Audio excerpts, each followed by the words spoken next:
Assalamualaikum warahmatullahi wabarakatuh dan selamat pagi. Perkenalkan, nama saya Nur Hajra, saya perwakilan dari kelompok 2. Izinkan saya untuk memimpin presentasi pada hari ini.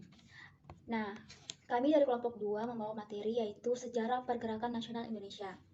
Adapun anggota kelompok kami yang pertama Suci Kurnia Putri, Muhammad Ashari Rahmatullah, Dica Mauliadani, saya sendiri Nur Hajra, Naufal Ahmad Fausan, Safana Arti Sabira, Ahmad Juali, Nadia Indah Prastiwi, Yuda Arwinata, Yasa Tata Anissa, dan Aska Budi Robani. Oke, kalau begitu saya serahkan kepada pemateri pertama untuk membawakan materinya. Saya persilahkan. Assalamualaikum warahmatullahi wabarakatuh. Baiklah, di sini saya akan menjelaskan salah satu tokoh yang bernama Willem Rossum. Willem Rossum adalah Gubernur Jenderal yang menyetujui dan meresmikan pusat kursus bahasa Belanda untuk memperluas penggunaan bahasa Belanda di kalangan bumi putra dengan tujuan meningkatkan kualitas pendidikan masyarakat pribumi bisa lebih mudah memasuki pendidikan barat. Gubernur Jenderal Willem Rossum membuat berbagai persiapan pelaksanaan program kolonisasi seperti menunjukkan residen Sukabumi H.G. Heiting untuk melakukan penelitian guna merealisasikan program perpindahan penduduk.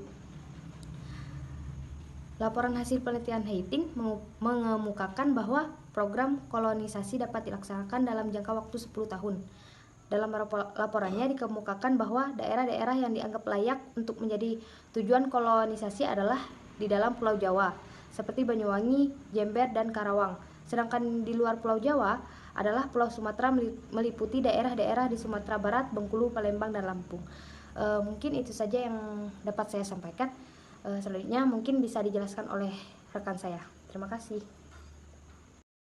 Baik, selanjutnya materi yang akan saya sampaikan mengenai Gubernur Jenderal Panheus serta kebijakannya selama pemerintahan Hindia Belanda. Nah, nama lengkapnya Gubernur Jenderal Johannes Benedictus Panheus atau lebih dikenal Jenderal Panheus lahir di kota Zwolle, Belanda pada tahun 1851 dan meninggal di Montreux, Swiss pada tahun 1924. Ia mengawali karirnya di Hindia Belanda sebagai sublaten atau bawahan yang dikirim ke Aceh pada tahun 1873. Setelah beberapa tahun, ia dengan cepat naik jabatan dan memegang peran penting. Salah satunya yaitu menjadi Gubernur Jenderal Hindia Belanda pada masa pergerakan nasional. Nah, kontribusi Panheus ini selama menjabat menjadi Gubernur Jenderal Hindia Belanda dengan memberikan pinjaman lunak sebesar 20.000 gulden serta membebaskan biaya pengiriman melalui pos untuk keperluan bintang Hindia. Panheus ini pun beralasan jika bintang Hindia merupakan alat yang dapat digunakan untuk menarik simpati pribumi terpelajar di Hindia Belanda. Panheus menggunakan bintang Hindia untuk meyakinkan kaum pribumi terpelajar agar mendukung kebijakan politik etis untuk pemerintah kolonial. Apapun motif dukungan dari Panheus, hal itu sangat membantu sirkulasi bintang Hindia sehingga dapat menjangkau ribuan remaja di seluruh Hindia Belanda. Hal tersebut menunjukkan pengaruh bintang Hindia yang sangat luas di kalangan pribumi terpelajar pada awal abad 20. Tidak hanya itu, peran dari Panheus memberikan laba kebijakan itu secara halus yang disebut sebagai politik perdamaian. Sesungguhnya kebijakan ini dirancang untuk menguasai sepenuhnya atas wilayah Hindia Belanda. Dan demi kedamaian ini juga Panheus memperingatkan serta menemukan rasa nasionalisme bahwa harus bersikap hati-hati agar tidak memancing timbulnya gerakan perlawanan atau menghindari kesan bahwa pemerintah Hindia Belanda hanya mencari satu alasan untuk menguasai wilayah Nusantara. Nah, adapun kebijakan sistem pendidikan kolonial pada masa jabatan Panheus ini adalah berusaha untuk memperluaskan pendidikan dalam skala yang lebih luas, yaitu mencari tipe sekolah yang lebih sederhana dan lebih mudah. Panheus pun mendirikan sekolah yang cocok untuk bumi putra, yaitu sekolah desa atau dalam kurung Falls School. Menurut Gubernur Jenderal Benedictus Panheus ini, itulah tipe sekolah yang paling cocok. Pertama, sekolah ini murah dan dapat didirikan berdasarkan gotong royong tanpa pembiayaan sedikit pun dari pemerintah. Kedua, sekolah ini menjadi bagian integral dari masyarakat desa yang memandangnya sebagai milik. Ketiga, sekolah yang mempunyai kurikulum ini tidak mengasingkan anak dari kehidupan agraris di desanya. Mungkin materi mengenai Gubernur Jenderal Panheus ini hanya dicukupkan saja. Saya lanjutkan oleh rekan saya. Terima kasih. Selanjutnya di sini saya Nadina Prastiwi dengan NIM 1900747 akan menjelaskan mengenai kebijakan-kebijakan pemerintah Hindia Belanda pada masa Hindenburg tahun 1909 hingga 1916. Jenderal Alexander William Frederick Hindenburg lahir di Rotterdam pada 23 Juli 1861. Dia ini menjabat dari tanggal 18 Desember 1909 hingga 21 Maret 1916. Sebelum menjadi Gubernur Jenderal Hindia Belanda, Hindenburg ini pernah menjabat sebagai Gubernur Suriname dari tahun 1909 hingga 1908. Hindenburg ini mempunyai kebijakan-kebijakan. Salah satunya yaitu ingin menyatukan sekolah yang pada awalnya lepas dan tidak berhubungan satu dengan yang lainnya menjadi satu kesatuan yang bulat dan sistematis, karena pada tahun 1910 mulai disadari bahwa tidak ada hubungan antar sekolah untuk anak pribumi. Untuk itu, Gubernur Jenderal Alexander William Frederick Hindenburg ini mengirim surat kepada Menteri Jajahan tentang rencananya tersebut. Kemudian ada kebijakan-kebijakan lainnya, yaitu politik etis. Tumbuhnya ruh kebangsaan Indonesia pada penduduk Nusantara tidak terlepas dari kebijakan pemerintah Belanda, yaitu politik etis. Politik etis ini atau politik balas budi adalah pemikiran progresif yang menyatakan pemerintah Belanda mempunyai kewajiban moral menyejahterakan penduduk Hindia Belanda sebab telah memberikan kemakmuran bagi masyarakat dan kerajaan Belanda. Politik kolonial ini memasuki era politik etis yang dipimpin oleh Menteri Jajahan Alexander W.F. Hindenburg yang kemudian menjadi Gubernur Jenderal Hindia Belanda. Kebijakan politik etis ini membawa pengaruh yang sangat besar terhadap perubahan arah kebijakan politik negeri Belanda atas negeri jajahan. Pada era ini muncul simbol baru yaitu kemajuan. Kemajuan di sini yaitu adanya pembangunan infrastruktur yang mulai diperhatikan dengan adanya jalur kereta api Jawa-Madura. Kemudian di Batavia dilambangkan adanya tram listrik. Kebijakan politik etis ini dituangkan dalam program Trias van Deventer yang meliputi pertama irigasi, yaitu pengairan yang merupakan pembangunan dan prasarana pengairan. Yang kedua imigrasi, yaitu mengajak penduduk untuk transmigrasi, dan yang ketiga adalah edukasi, yaitu membangun sarana pendidikan dan pengajaran. Dalam bidang pertanian, pemerintah kolonial memberikan perhatian pada bidang pemenuhan kebutuhan pangan dengan membangun irigasi. Pemerintah juga melakukan emigrasi sebagai tenaga kerja murah di perkebunan-perkebunan daerah di Sumatera. Perluasan pendidikan gaya barat adalah tanda resmi dari bentuk politik etis. Pendidikan menghasilkan tenaga kerja yang diperlukan oleh negara serta pada sektor swasta Belanda. Dalam pelaksanaannya, politik etis ini mendapat dukungan dari kalangan kapitalis dan industrialis akan tetapi mengalami banyak penyimpangan.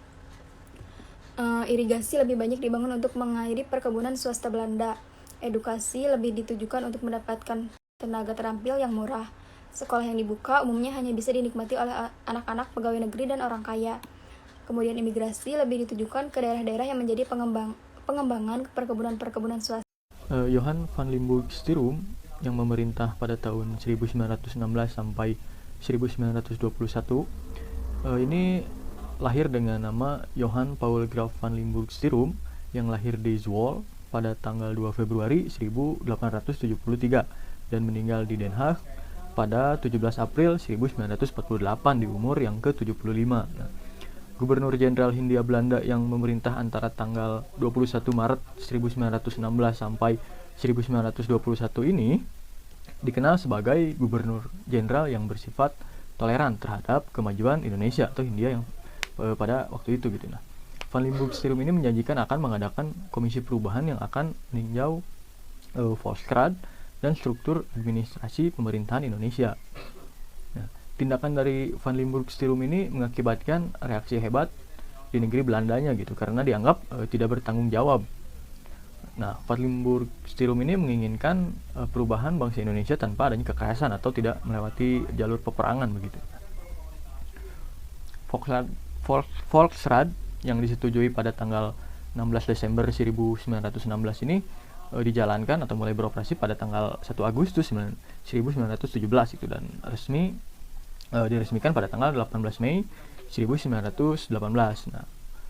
Gubernur Jenderal Van Limburg Stirum ini membentuk dan melantik Volksraad atau Dewan Rakyat tadi ya, sesuai dengan konstitusi dalam Indisch Staatsverkiezing pada tanggal 18 Mei 1918.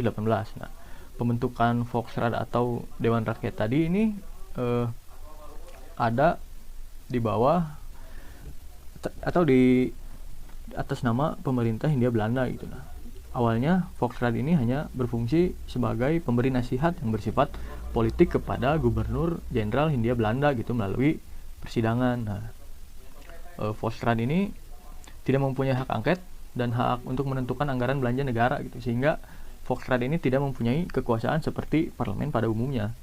Nah, Volksraad memberikan pengetahuan politik juga gitu terhadap masyarakat pribumi melalui apa? Nah, melalui partisipasi serta keanggotaan gitu.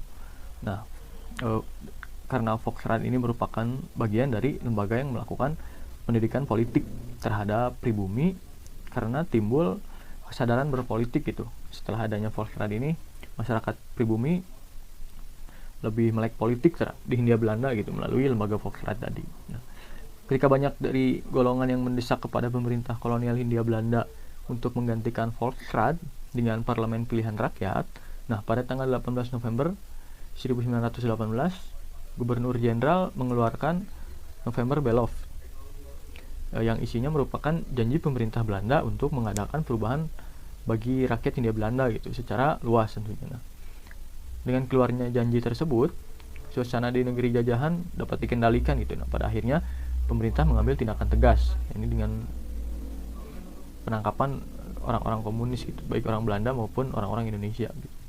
Mungkin sekian dari saya. Mohon maaf apabila ada kesalahan. Wassalamualaikum warahmatullahi wabarakatuh.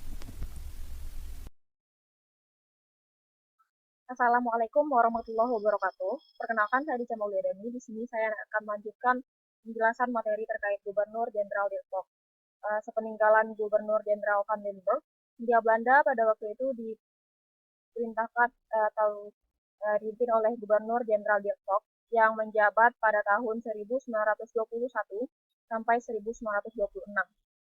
Gubernur Jenderal Dirk sendiri didatangkan ke Hindia Belanda untuk menyelesaikan permasalahan yang ada sepeninggalan Gubernur Jenderal Van Limburg yang gagal dalam mengatasi setiap masalah keuangan serta masalah politik.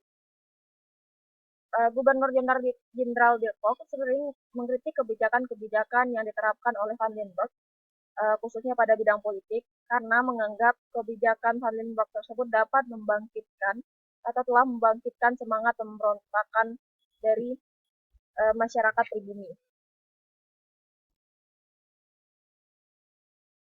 Gubernur Jenderal Dirk menetapkan pajak yang tinggi terhadap pribumi, khususnya pajak terhadap masyarakat Jawa dan Madura, karena pada masa jabatan Gubernur Jenderal Van Limburg gagal dalam mengatasi masalah keuangan serta masalah politik.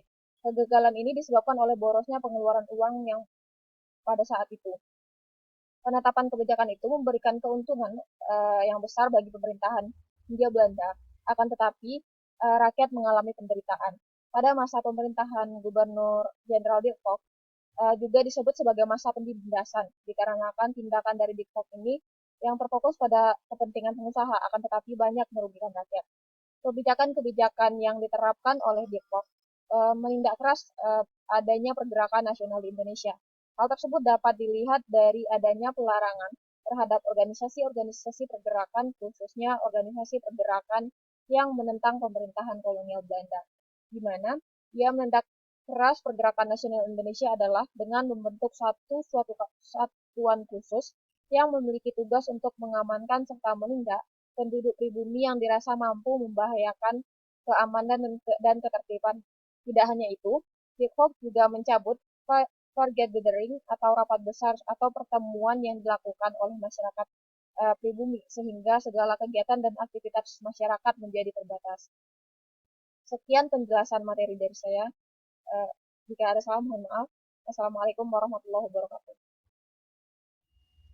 Baik, selanjutnya di sini saya akan menjelaskan mengenai kebijakan yang dilakukan oleh Gubernur Jenderal Andries Cornelis de Graeff pada tahun 1926 sampai dengan 1931. Pada masa pemerintahan Graaf, dikenal sebagai suatu perubahan yang baik dari pemerintahan Hindia Belanda. Hal tersebut dikarenakan Graaf cenderung memihak aliran politik etis sehingga enggan melakukan penindasan, yang menjadikan ia jauh lebih toleran pada pergerakan dan kebangsaan. De Graaf mengungkapkan sikap hormatnya kepada nasionalisme yang dibedakan dengan komunisme, yang menyatakan bahwa tujuan utama pemerintahnya ialah mengembalikan kepercayaan rakyat kepada pemerintah. De Graaf berhasil menekan pemberontak oleh kaum komunis dengan segala kekuatan yang ada. Dalam hal ini, pemerintah kolonial mengambil tindakan tegas dengan menangkap para pemimpin dan semua orang yang terlibat dalam aksi tersebut. Selanjutnya, politik yang dilakukan oleh De Graaf pada tahun 1930 sampai 1931 ialah mencoba untuk meyakinkan dan membujuk dua orang pemimpin golongan nasionalis yang paling terkemuka pada waktu itu, yaitu Cokro Aminoto dari PSI dan Sutomo dari kelompok studi Indonesia, untuk mau menerima kursi di Volksraad. Hal tersebut sejalan dengan kebijakan yang ingin dilakukan oleh De Graaf ketika berencana untuk memperbaharui komposisi Volksraad, dengan tujuan menunjukkan sikapnya yang liberal dalam lapangan politik dan membuka dialog dengan orang-orang Indonesia yang menuntut suatu percepatan masa transisi menuju kemerdekaan. Akan tetapi, kebijakan yang ingin dikeluarkan oleh De Graaf tersebut tidak segera diterima oleh pemerintah Hindia Belanda. Mungkin sekian dari saya, akan dilanjutkan oleh teman saya. Baik, di sini saya akan menjelaskan mengenai masa pemerintahan Cornelis de Jonge yang merupakan salah satu gubernur jenderal Hindia Belanda ke-63. Adapun masa pemerintahan beliau ini berlangsung dari 1931 hingga 1936. Adapun kebijakan-kebijakan yang pernah diberlakukan pada pemerintahan Cornelis de Jonge ini adalah adanya penekanan biaya produksi yang ada di Hindia Belanda, di mana upah buruh ini ditekan habis-habisan. Namun pajak yang dikenakan oleh Bumiputra ini sangat berat, sehingga apa yang berdampak daripada kebijakan ini adalah adanya pengangguran, kemiskinan, dan kelaparan. Sementara itu di bidang pendidikan sendiri pada masa Cornelis de Jonge ini ada sebuah kebijakan yang disebut dengan Ordonnantie, sekolah partikulier, atau yang disebut sebagai ordonansi sekolah liar ya, di mana kebijakan ini berlangsung mulai tanggal 17 September 1932. Selain itu, Gubernur Jenderal de Jonge ini menciptakan sebuah peraturan yang disebut dengan Tozik Ordonnantie pada tanggal 1 Oktober 1932. Dan 2 tahun berikutnya, yaitu pada 1934, pemerintahan de Jonge ini mengeluarkan kebijakan larangan mengajar yang disebut dengan Onderwijsverbod. Setelah berbicara mengenai tentang pendidikan, selanjutnya saya akan membahas mengenai sikap daripada pemerintahan Gubernur Jenderal de Jonge terhadap para organisasi pergerakan nasional ya. Disebutkan oleh Rudolf dalam bukunya, Gubernur Jenderal de Jonge ini sangat tidak bersikap kooperatif ya kepada nasionalis, terutama ya saat itu tokohnya adalah Soekarno. Demikian ya, pergerakan nasionalis Indonesia ini, di mana pada tahun 1927 hingga 1934 ini menyatakan bahwa de Jonge ini pemimpin yang otoriter dan sangat tidak mau mendengar apa yang kritikan yang disuarakan oleh para kaum Bumiputra ya, karena banyak sekali organisasi-organisasi pergerakan nasional yang ada dari Bumiputra. Namun kritikan-kritikan tersebut tidak pernah dengar, bahkan ya hanya tidak dianggap ya, seperti itu. Nah, sikap keras dari seorang de Jonge ini mengakibatkan pernah salah satu terjadi pemberontakan ya dari kalangan pelaut pada tahun 1933 ini kejadian peristiwa ini, di mana peristiwa ini bisa disebut dengan pemberontakan kapal Zeven Provinciën. di mana pemberontakan tersebut ada beberapa orang-orang dari PNI, Partai Nasionalis Indonesia, terlibat ya. Ini disebabkan adanya, ya seperti yang saya jelaskan tadi ya pada awal ya, ada penekanan biaya produksi yaitu dengan menurunkan upah buruh, sehingga para buruh-buruh yang termasuk dalam hal ini adalah pelaut gitu, ini melakukan aksi ketidakpuasan ya terhadap pemerintahan dari Cornelis Diongge ini. Ya, mungkin sekian dari saya. Terima kasih. Saya kembalikan pada moderator. Assalamualaikum warahmatullahi wabarakatuh. Selamat malam. Di sini Yuda Ariwinata yang berbicara, mahasiswa pertukaran dari Universitas Negeri Padang, yang kebahagiaan untuk menjelaskan mengenai Gubernur Jenderal John Her Mr. Alidius Warmaldus yang Bertus Chandra van Starkenborg-Stockhauer, yang mana ia merupakan gubernur jenderal terakhir yang memimpin di Hindia Belanda. Ia memerintah secara kaku dan penuh keangkuhan. Suara rakyat di negeri jajahan tidak mendapatkan perhatian. Kondisi ini menciptakan citra yang semakin buruk untuk pemerintah kolonial. Organisasi pergerakan yang tidak kooperatif mendapatkan tekanan. Hal ini dikarenakan pada saat itu pemerintah sedang berfokus pada kepentingan ekonomi dan ketimpangan yang terjadi di negara jajahan. Pada saat kedatangan Jepang ke Hindia Belanda, Gubernur Jenderal Joker dimasukkan ke dalam kamp Jepang dan akhirnya dibuang ke Taiwan. Setelah Perang Dunia usai, ia kembali ke negara Belanda. Sekian penjelasan dari saya untuk Gubernur Jenderal John Her.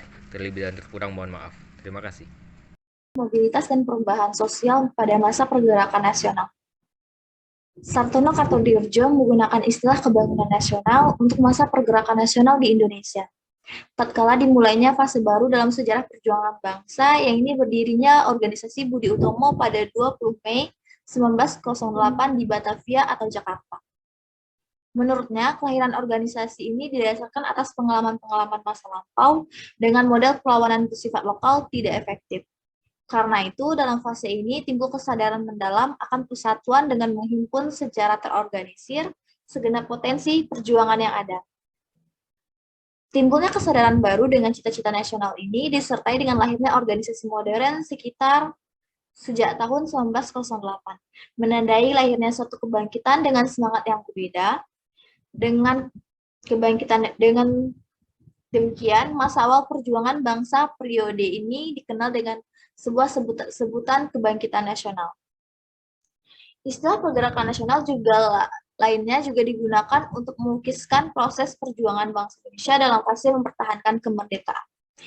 Perubahan sosial pada masa pergerakan sendiri, salah satunya adalah lahirnya kaum-kaum intelektual yang ada pada masa itu, yaitu sejak tahun 1908 hingga 1945 menuju kemerdekaan Indonesia. Hal ini dilatar belakangi oleh masuknya pendidikan ke Indonesia pada saat itu dengan ada sistem politik etis, hingga perubahan sosial itu sudah terjadi dalam masyarakat. Masyarakat sudah mengenal intelektualitas, masyarakat sudah bersifat tidak lagi kedaerahan, tapi juga sudah bersifat nasional untuk mencapai kemerdekaan Indonesia.